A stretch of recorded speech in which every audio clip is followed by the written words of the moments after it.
What's up again, everybody? Yes, what's up? How's it going? Look at this. I'm in two places at once. I'm over here. I'm not normally over here. Look, my old self is over there. This is a video that I posted on June the 9th. And this is a video that I called 3 things that I hope we get in Crucible of War. And what we're going to do today is something that I'm kind of excited for. We are going to break this video down. We're going to review the things that I had hoped for prior to anything being spoiled. Again, this is in June, so this was before spoiler season, before any new heroes were known. This was even before we got the rarity changes and the announcement of Blitz as a format. Okay, this was before all of that. So let's look at the 3 things that I had hoped that we would receive in Crucible of War, and let's see how many of those things came to fruition. Let's see how many of those things we kind of got, maybe the little bit of, or the start of, and then let's see what we have yet to see make its way into the game as far as the 3 things that I picked. First of all, if you like Flesh and Blood content, if you want to see more of this, feel free to like and subscribe. We're creeping up to the 1,900 subscriber mark. We hit 1,800 I don't know, a week ago? No, less than that. Maybe it's just a few days ago, and we're already starting to push into the 1,800s towards the 1,900s. I'm super excited to see where this keeps going. So if you want to see more of this, hit the like and the subscribe. All right, let's go to point number 1. Thing number 1. I would absolutely love to see weapons or equipment that fundamentally change the way that you win the game, or at the very least, give you an opportunity to build whole brand new archetypes that can help you diversify the way that you win the game, if that makes any sense. And yeah, I think to a certain degree, let's talk about this. To a certain degree, I think we did see some of this. Now, was it as pervasive as I was kind of hoping for? No, and that makes some sense why it can't be that pervasive, because this was only a supplemental set. But let's talk about what we did get. We got a generic weapon that can be played by every class or any class, okay, which is crazy because now all of a sudden you can play a sword in Wizard. Not that you'd want to, but you can, and that's the important part. We got dual wielding in Warrior. We got a new weapon that looks for a new sort of card trigger or card classification in Ninja. We got dual weapons in Brute. So we have gotten weapons and not necessarily equipment that push you to a new archetype, but definitely weapons that push new ways to build with regards to your deck. And I think that was the point that I was getting at. And so for the most part, we do have that now in the game with a couple of these new weapons. Now, again, like I said, it's not pervasive. It's not for every class. Every class now isn't brand new with a new archetype, but we have the start of that. So with regards to this first point, I think we are well on our way to seeing a branching off of archetypes when it comes to classes. Let's go ahead and jump over to point number 2. Okay, here's thing number 2. I would love to see an increased viability of common equipment, or, I mean, if they wanted to, rare equipment, that sort of thing. And it's sort of a pulling down of the power level of the legendary equipment. I can't help but laugh because this was before we all figured out that they were reprinting the tunic in this set.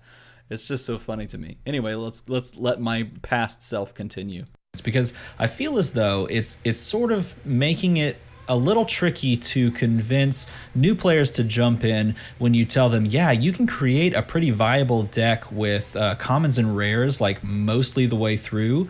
You look at some decks on FabDB, for example, and a lot of them are running commons and rares and that sort of thing alongside the few supers and mythics within the class itself. Also worth noting, we no longer have the super rare slot. It's now been absorbed into the Majestics, which I think is a really good idea in general for allowing more people to enter the game, because when you only have common, rare, Majestic, legendary technically, and fabled is the technical one. When you have those 4 main,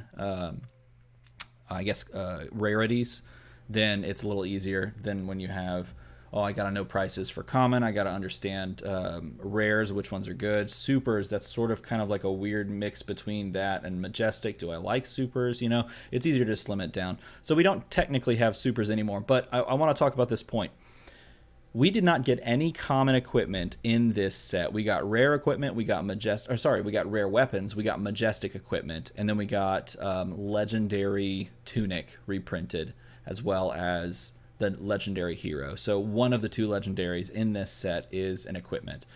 Did we see, because of those releases, did we see a pulling down of the higher rarity equipment? No, I don't think we did. I will say that reprinting the tunic does make it a lot easier for more people to access that card and to put that card into their collection, because as we know, Welcome to Wraith is now out of print completely, and so finding boxes and then finding that card are just incredibly going to be hard to come by, right? Going to be incredibly hard to come by is the way you would say that sentence, and I said it wrong.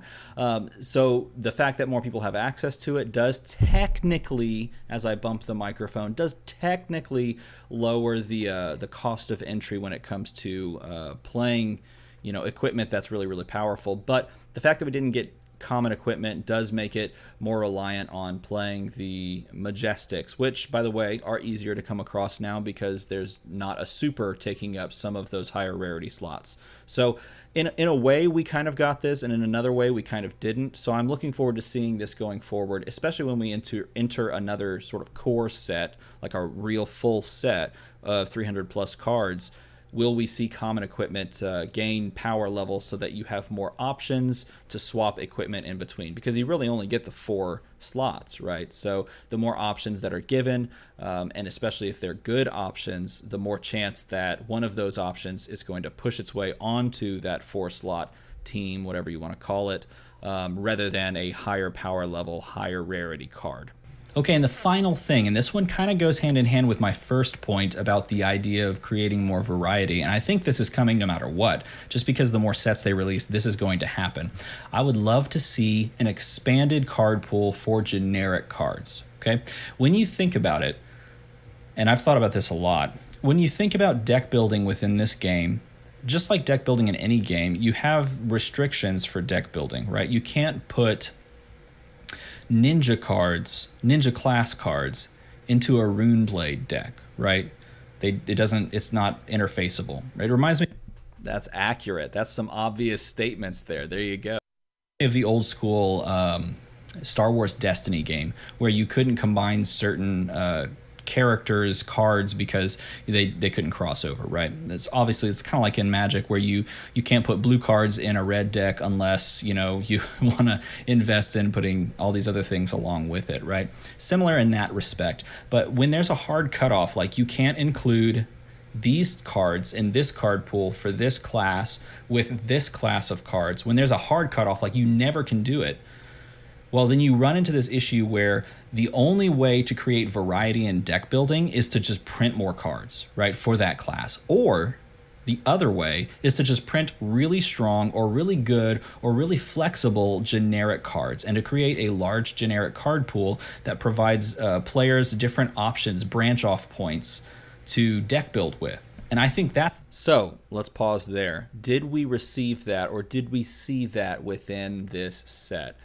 In order to talk more about this, I'm going to show on screen the generic cards that we got in this set. So first of all, we have to talk about the fact that we now have 2 classes, and I'm doing classes in quotes because we don't actually know if these are going to be consistent like classes that are supported throughout the game, but we do have 2 classes that can only use generics right now, which are very interesting things to think about. So Shiana, Diamond Gemini, the girl... She's so cool. This card is a shapeshifter, and it can only use generic cards minus what she can use with her ability within her deck building restraints, or you know, within her deck, I guess is the best way to say it. The other one is the Merchant, and I forget where they put him. I don't know if he actually has a Merchant thing. Let's scroll through. By the way, you can find all of these cards over on fabtcg.com. They post them in a card gallery, and oh my god, that is so convenient for someone who uses these to make videos. It's like, this is, oh, here it is. This is like the best thing ever for a content creator. So Kavdayan, the merchant hero, also doesn't have any merchant class cards, just like Shiana doesn't have any shapeshifter class cards. So they both rely on good generics to build a deck right now. So let's see, did we get any good generics? Spoiler alert, we did. We got Cracked Bauble. No, I'm just kidding. We got a weapon a generic weapon that can be used by any class. So that's like one branch off point right there. And that's one of the things we're talking about. We got one of the best cards ever created for this game in the generic slot, but we'll skip over that one. We have a card that supports re-rolling dice, which is kind of a big deal when you miss a die roll. Coax a Commotion is insane. We got Gorganian Tome, which is going to be insane, particularly when you play this in like a multiplayer or a Blitz format, Blitz multiplayer. Snag is really, really good. Promise of Plenty is not bad. It's better when you play this in a larger multiplayer format. We have Lunging Press and Springboard Somersault, both that made their way into the game in the hero deck. Now those are able to be played, and they're both pretty decent. They have kind of fallen out at times of like high competitive meta, but they're pretty decent. Cash In will be very good, and we know it's going to be something that's pervasive through the rest of the game because it references cards we haven't seen yet, silvers and gold cards. And that is going to play heavily into this merchant hero, I would imagine, and definitely into the new Kasai warrior hero. Reinforce the Lines, solid. I mean, like the whole of the printing, and this is Brutal Assault's a great card for Brute, which is kind of funny because we see Brute fighting Runeblade, and this was also spoiled way long time ago or shown off. This was a card in the Welcome deck, and now it's back. So the cards that we got in the generic card pool are incredibly solid and do provide like new flexible ways to play the game with regards to a weapon, or just really high power level cards that could support a class that need it. And so I think they're on the right track when it comes to creating a really expanded and powerful generic card pool. And I think that's the best way going forward for them to really increase the viability of certain sub-archetypes or certain classes, that sort of thing, by just upping their generic count. And when they do that, you have to be very careful, of course, because if you make a really, really powerful generic card that's just better than all class cards, well, then all of a sudden every class starts running that, and that's where you start to get really bad power creep. But I think it is important to have cards that can go into multiple decks, and cards that you do have to consider if they do make their way into multiple decks, how to play around them. And I like where they're going with regards to this point number 3. So those are the 3 things that I am most excited to see if we actually get in Crucible of War. Now, I could talk a lot about the things that I, as a fanboy, like hope to see, like crazy little weapons and combo things that go off, and the type of player that I the type of player that I am, I love combo things, particularly ninja combos. And so it's kind of funny that I said this, and then we got the sweetest of ninja combos to spoil for you guys. I am not necessarily the type of player that loves to sit down with a list and just optimize. I like to do something like random and crazy, or try this thing or try that thing. I like to tinker with decks. And so for me, these 3 things came from that perspective of wanting to have an expanded card pool and have more options and more things to try within the game. But I'd like to hear from you. What are the 3 things? Yeah, I would like to hear from you. Tell me, what do you think of this Crucible of War set? Now that it's all said and done, now that it's out there in the open and we've gotten our hands on it, do you like the direction that they went with a supplemental set and the way that they've done some of these things? As a whole, I think they're on the right track with regards to the points that I was hoping to see and what we actually saw. I was really happy with this set overall. So sound off in a comment below of what you think.